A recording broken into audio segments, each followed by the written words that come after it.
بسم اللہ الرحمن الرحیم۔ السلام علیکم ورحمۃ اللہ۔ امید ہے آپ سب خیریت سے ہوں گے۔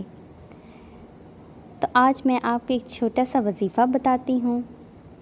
ہر نعمت کا وظیفہ، دولت، رزق، جاب، مشکلات کا حل یا مسبب الاسباب، یہ اللہ تعالیٰ کا صفاتی نام ہے۔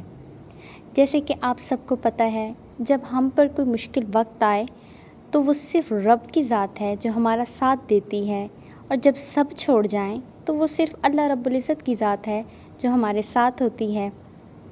تو اس لیے آپ کو جب بھی کوئی پریشانی آئے، کوئی بھی حاجت ہو، تو آپ یہ وظیفہ ضرور کریں۔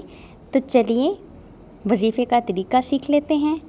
ہر روز بعد نماز عشاء 2 رکعت نماز نوافل قضائے حاجت کی نیت سے ادا کریں، اور اس کے بعد کھلے آسمان کے نیچے کھڑے ہو جائیں اور 500 مرتبہ یہ اسم پاک پڑھیں۔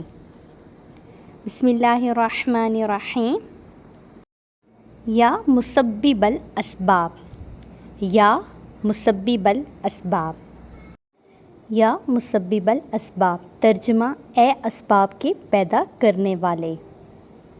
اول و آخر 3 مرتبہ درود ابراہیمی کے ساتھ اس وظیفے کو کریں۔